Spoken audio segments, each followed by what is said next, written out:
El 22 de noviembre de 1963, John F. Kennedy fue asesinado en Dallas.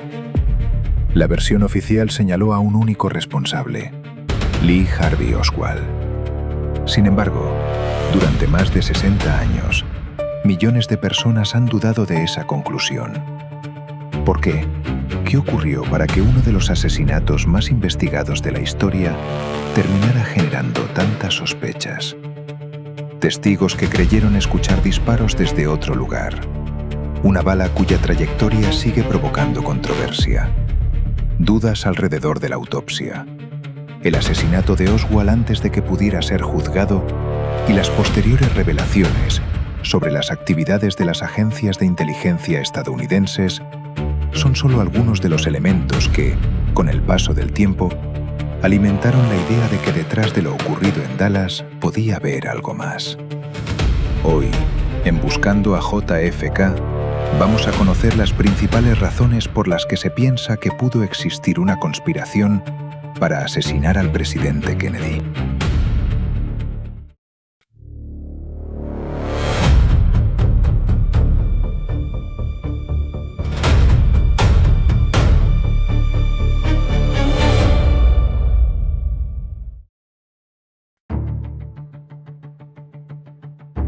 Los disparos de Dealey Plaza.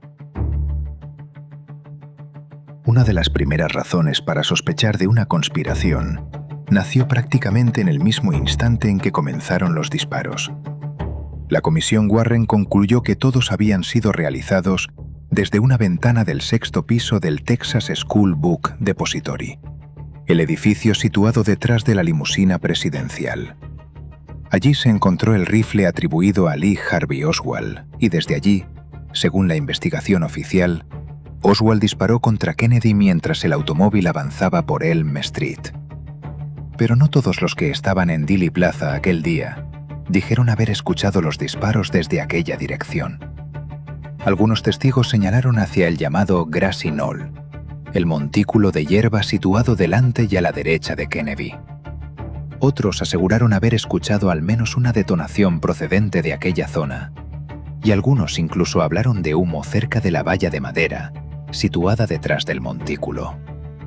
Inmediatamente después de los disparos, varias personas corrieron hacia aquella zona convencidas de que algo había ocurrido allí.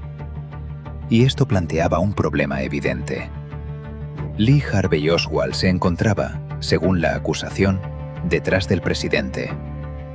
Si alguno de los disparos había llegado desde el Grassy Knoll, entonces tenía que haber existido al menos otro tirador. Aquella posibilidad fue suficiente para transformar un pequeño montículo de hierba de Dealey Plaza en uno de los lugares más famosos de la historia estadounidense. La idea de un segundo tirador situado detrás de la valla comenzaría a aparecer en investigaciones, libros, documentales y testimonios hasta convertirse en una de las imágenes fundamentales de las teorías sobre una conspiración. La bala mágica. Pero había otro problema que resultaría todavía más difícil de aceptar para quienes dudaban de la versión oficial. En la limusina no solamente había resultado herido Kennedy. Sentado delante de él se encontraba el gobernador de Texas, John Connally, que también recibió graves heridas. Para reconstruir lo ocurrido utilizando 3 disparos, uno de los cuales habría fallado, la Comisión Warren concluyó que una misma bala había provocado varias de las heridas sufridas por ambos hombres. Según esta reconstrucción, la bala entró por la espalda de Kennedy, atravesó su cuerpo y salió por la garganta. Después continuó hacia adelante y alcanzó a Connally por la espalda. Atravesó su pecho, fracturó una costilla, salió por la parte frontal de su cuerpo, penetró en su muñeca derecha, fracturó uno de sus huesos y finalmente terminó provocándole una herida en el muslo izquierdo. Esa bala sería identificada como la prueba CE-399. Y aquí aparece uno de los detalles que más sospechas provocó: el estado en el que fue recuperada. Aunque presentaba algunas deformaciones, la bala conservaba gran parte de su forma original después de haber atravesado, según esta reconstrucción, los cuerpos de 2 hombres y haber golpeado huesos. Sus críticos comenzaron a describirla como una bala prácticamente prístina, y las fotografías de CE-399 se reprodujeron durante décadas como uno de los argumentos más poderosos contra la explicación oficial. A esto se sumó su trayectoria. Durante años comenzaron a circular diagramas en los que la bala parecía tener que atravesar a Kennedy y después modificar su dirección para alcanzar a Connally. La explicación recibió entonces un nombre mucho más famoso que el utilizado oficialmente: la bala mágica. Para quienes rechazaban aquella teoría, la consecuencia era enorme.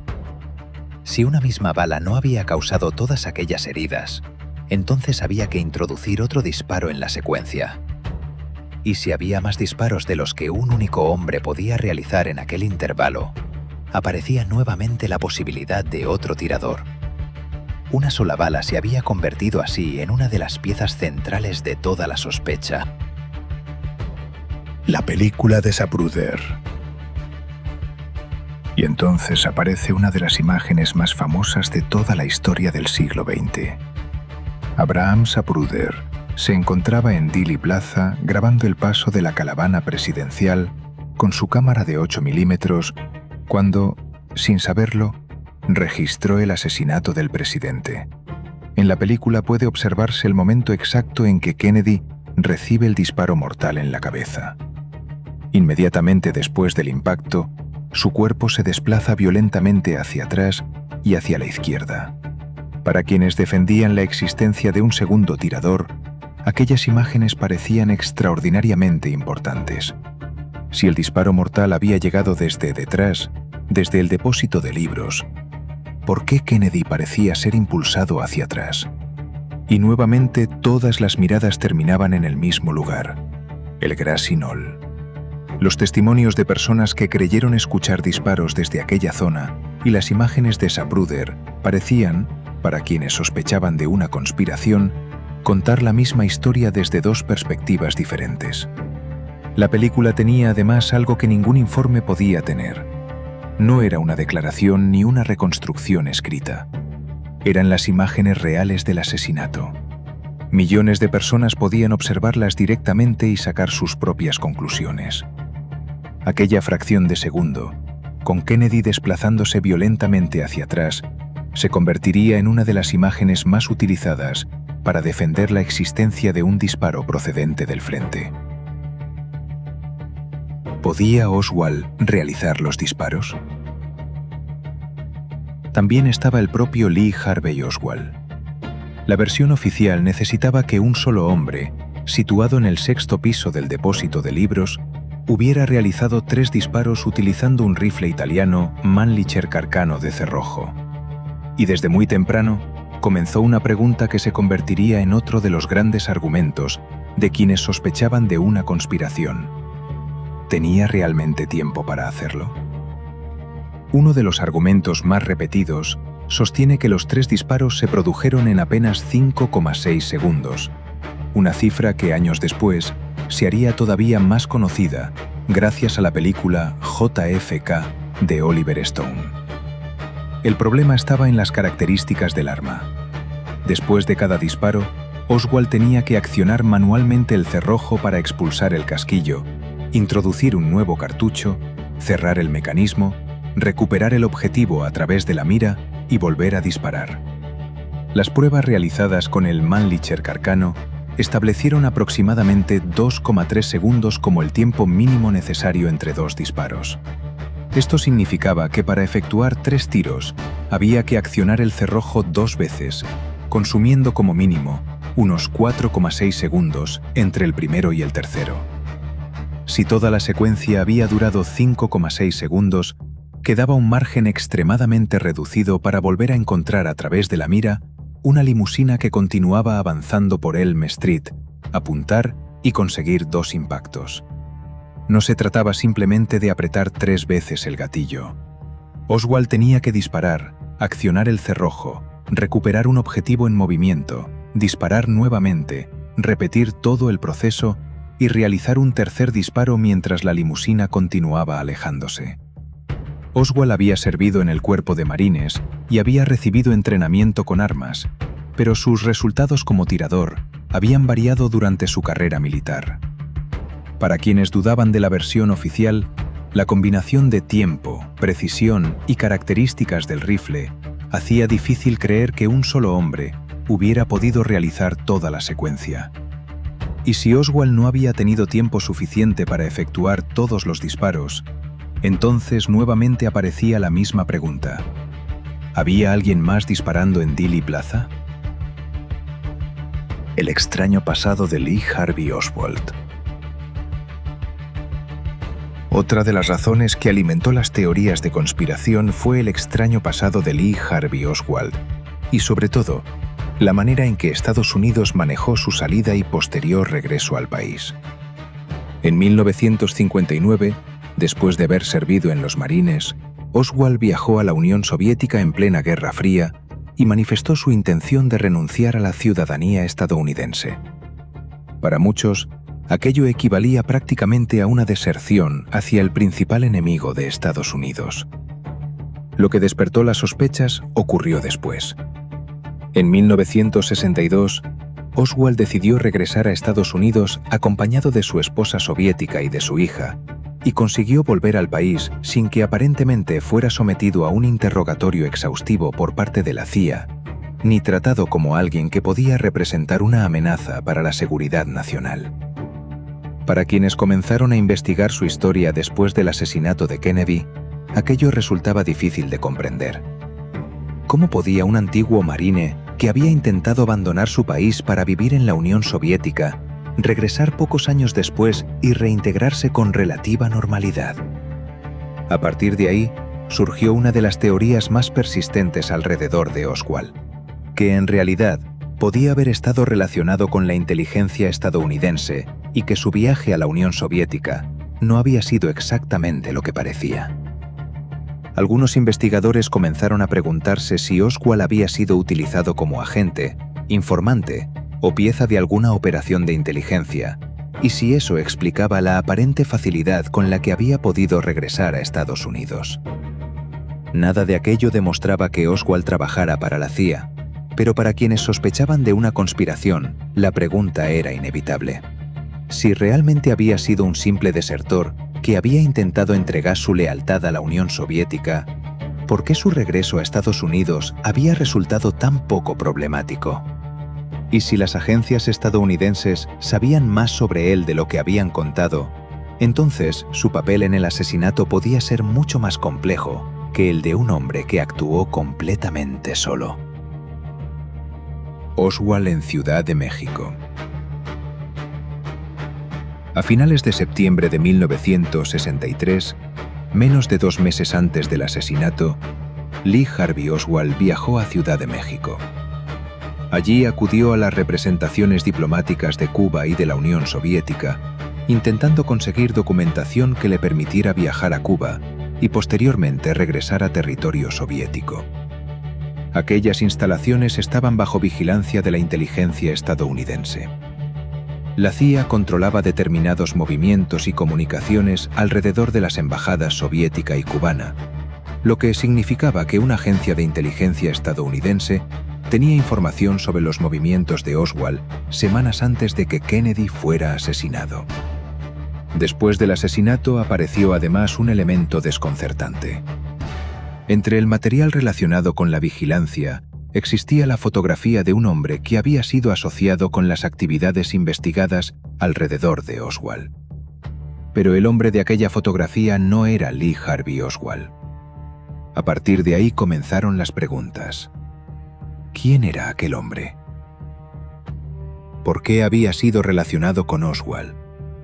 ¿Qué fotografías existían realmente de sus visitas? ¿Qué conversaciones habían sido grabadas?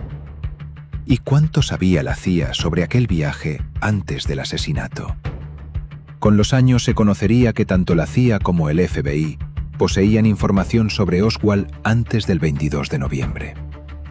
Documentos clasificados, registros de vigilancia y contradicciones sobre lo ocurrido en Ciudad de México hicieron que aquel viaje se convirtiera en una de las partes más misteriosas de toda la historia.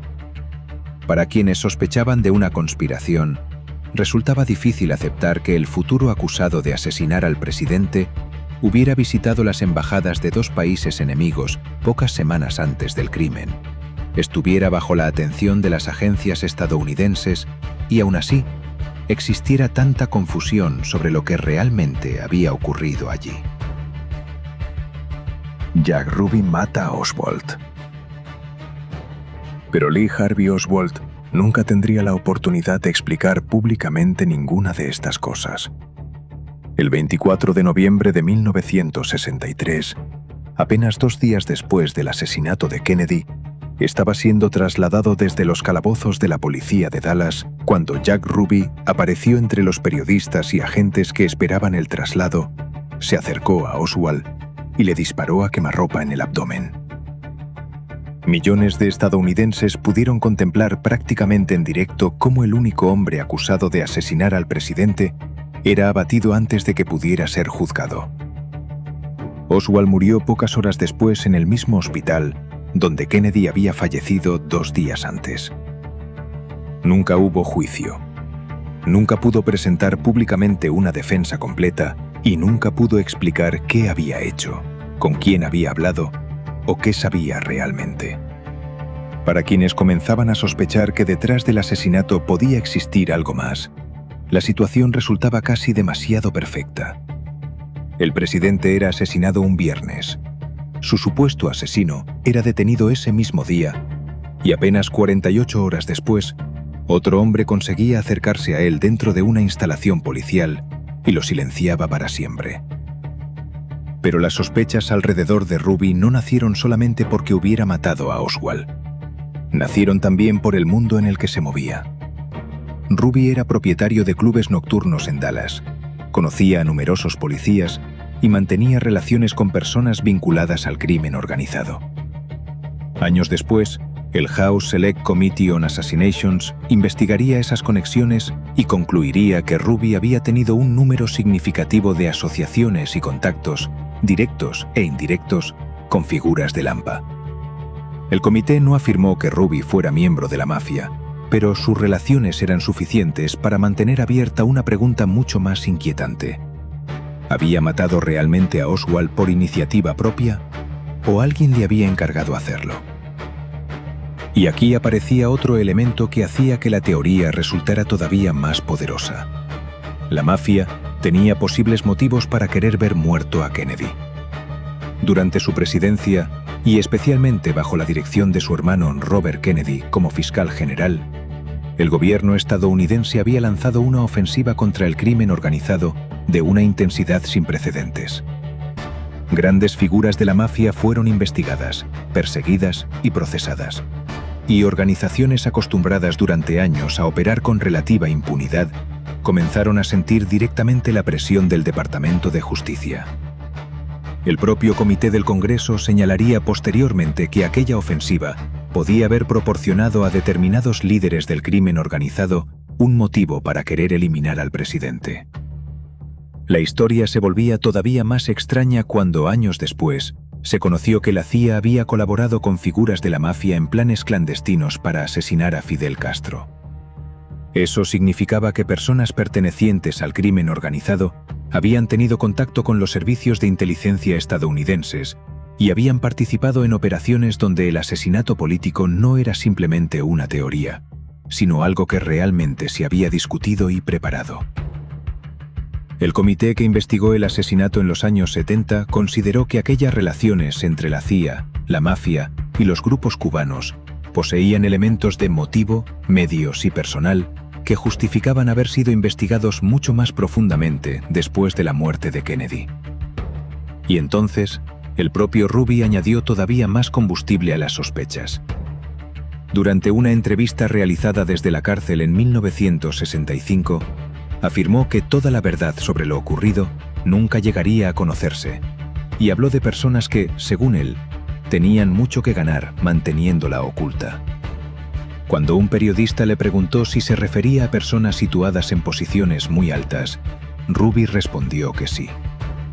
Nunca explicó con claridad a quiénes se refería, pero viniendo del hombre que había matado a Oswald, Aquellas palabras terminaron convirtiéndose en otro de los grandes argumentos utilizados por quienes defendían la existencia de una conspiración. De repente, Jack Ruby ya no era solamente el hombre que había asesinado al supuesto asesino de Kennedy. Era un propietario de clubes nocturnos con contactos en el mundo criminal, que había eliminado a Oswald antes de que pudiera hablar y que después insinuaba desde la cárcel que existían hechos que nunca llegarían a conocerse. La autopsia de Kennedy. Las dudas también llegaron hasta el propio cuerpo del presidente. Kennedy fue declarado muerto en el Parkland Memorial Hospital de Dallas, donde los médicos habían intentado desesperadamente salvarle la vida. Después, su cuerpo fue trasladado a Washington y la autopsia se realizó aquella misma noche en el Hospital Naval de Bethesda. Pero las descripciones realizadas por algunos de los médicos que atendieron a Kennedy en Dallas comenzaron a ser utilizadas para cuestionar la dirección de los disparos. Especialmente importante sería la herida situada en la garganta del presidente, que algunos médicos de Parkland describieron inicialmente de una manera que sería interpretada posteriormente como compatible con una herida de entrada. Si aquella herida había sido provocada por una bala que entró por delante, entonces el disparo no podía haber procedido del sexto piso del depósito de libros. También surgirían controversias alrededor de la gran herida de la cabeza.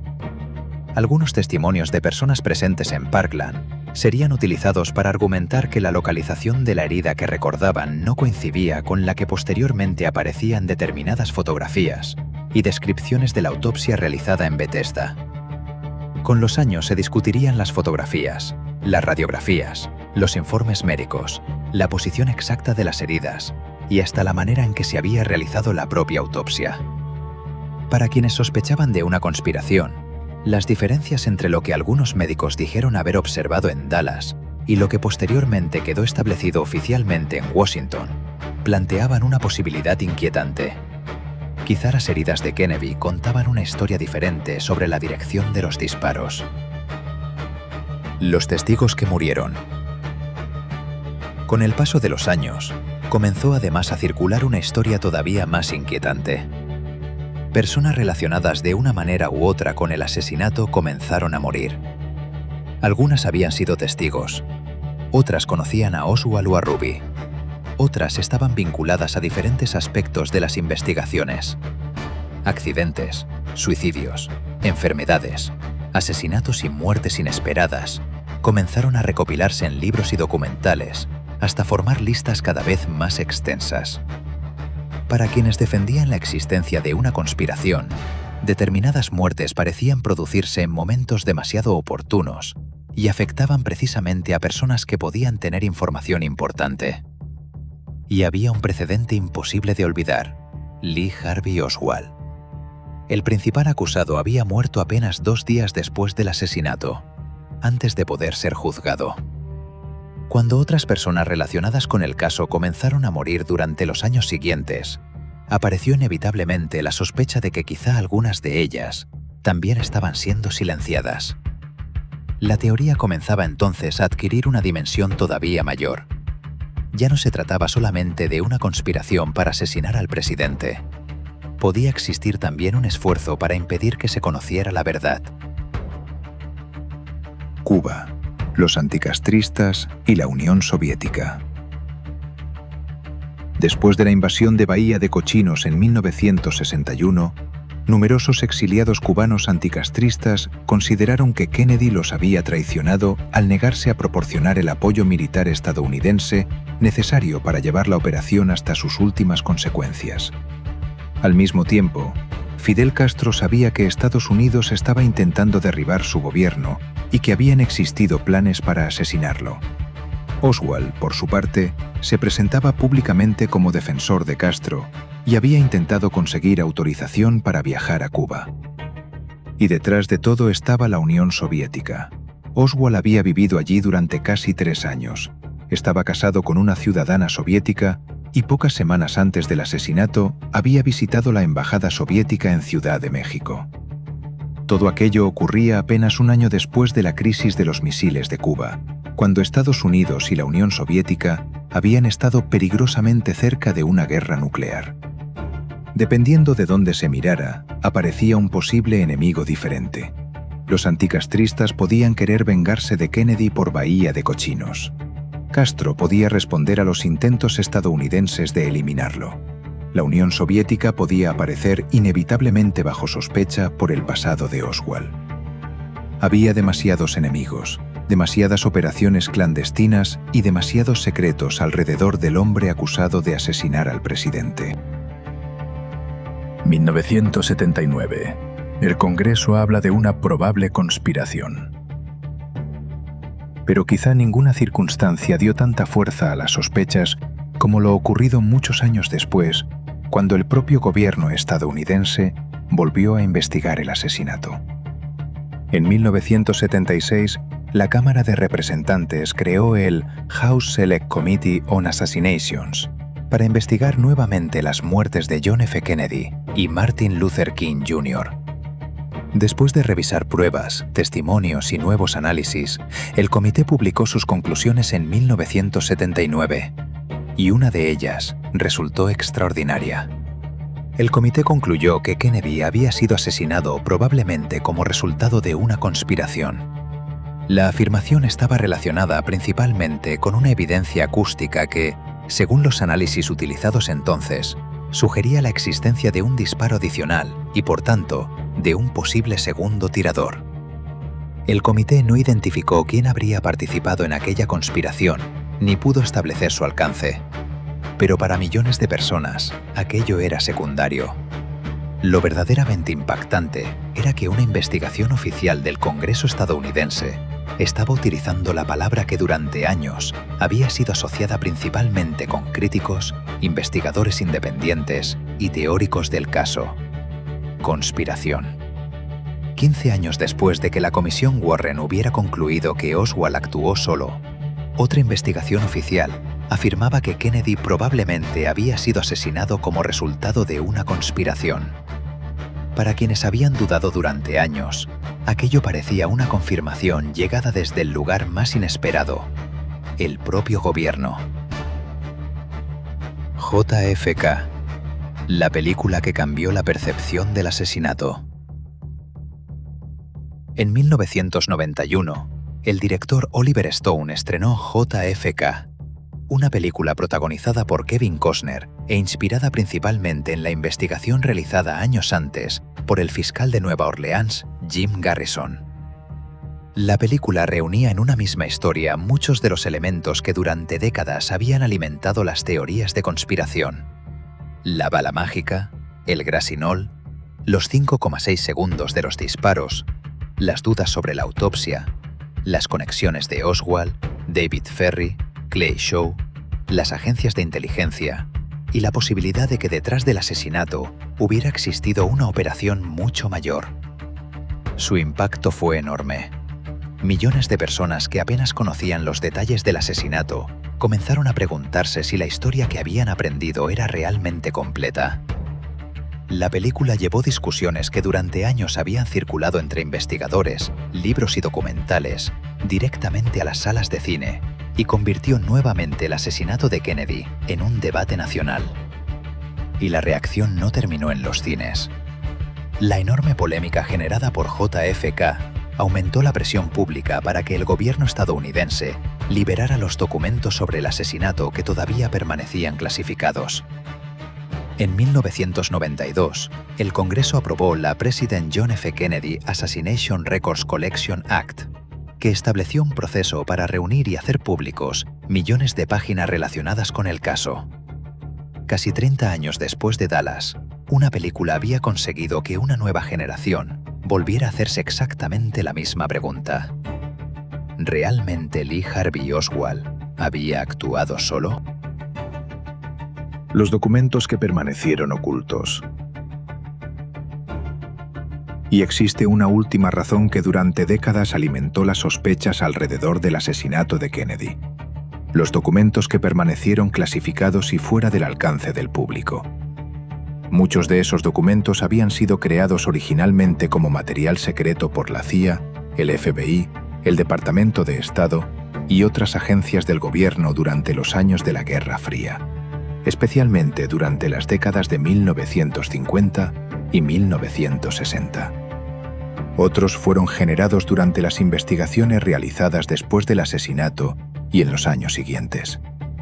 Entre ellos había informes de inteligencia, operaciones clandestinas, comunicaciones internas, información sobre Cuba y la Unión Soviética, actividades de agentes y fuentes, y documentos relacionados directa o indirectamente con Lee Harvey Oswald. Al haber sido producidos dentro de operaciones de inteligencia o investigaciones sensibles, muchos nacieron ya clasificados y continuaron protegidos durante décadas. La situación cambió en 1992, cuando, después de la enorme polémica provocada por la película JFK de Oliver Stone, el Congreso aprobó la President John F. Kennedy Assassination Records Collection Act. La ley ordenaba reunir en los archivos nacionales todos los registros relacionados con el asesinato y establecía que la información que continuara retenida debía hacerse pública, salvo determinadas excepciones, como máximo 25 años después. Eso colocaba una fecha muy concreta en el calendario, el 26 de octubre de 2017. Pero llegó 2017 y no todo fue revelado. Parte de la información continuó retenida después de que el gobierno argumentara que su publicación podía afectar a cuestiones de seguridad nacional, inteligencia, fuerzas del orden o relaciones exteriores. Durante los años siguientes fueron apareciendo nuevas tandas de documentos y se eliminaron numerosas censuras, pero el proceso continuó extendiéndose durante 2018, 2021, 2022 y 2023. Para quienes llevaban décadas sospechando de una conspiración, aquello solamente consiguió aumentar la desconfianza. El presidente había sido asesinado en 1963. La Comisión Warren había presentado sus conclusiones en 1964 y, sin embargo, más de medio siglo después, todavía existía información relacionada con el caso que el público no podía conocer completamente. Y la historia llegó prácticamente hasta nuestros días. En enero de 2025, el presidente Donald Trump ordenó avanzar hacia la publicación de los registros que todavía permanecían retenidos. En marzo de ese año comenzaron a liberarse decenas de miles de páginas adicionales, y los archivos nacionales continuaron incorporando nuevo material posteriormente. Incluso en enero de 2026 se publicó otro lote de más de 11.000 páginas relacionadas con el asesinato. Durante décadas, por tanto, la existencia de aquellos archivos secretos se convirtió por sí misma en una de las grandes fuentes de sospecha alrededor del caso. Cada nueva desclasificación volvía a provocar la misma expectativa. Cada documento censurado generaba nuevas preguntas, y cada aplazamiento volvía a alimentar una duda que había comenzado en 1963. Si el asesinato de Kennedy llevaba oficialmente resuelto desde hacía décadas, ¿por qué todavía había información que permanecía oculta? Más de 60 años después, es fácil comprender por qué la idea de una conspiración continúa viva. Los disparos de Dealey Plaza, la bala mágica, la película de Zapruder, las dudas sobre Oswald, Jack Ruby, la autopsia, Ciudad de México y los secretos revelados años después, fueron acumulando preguntas que nunca desaparecieron por completo. Pero en este vídeo hemos conocido las razones por las que surgieron esas dudas. En el próximo vídeo de Buscando a JFK, iremos una por una para hacer algo diferente, comprobar qué ocurrió realmente y qué nos dice la evidencia sobre cada uno de estos puntos. Suscríbete, déjame tu like y nos vemos en el próximo vídeo.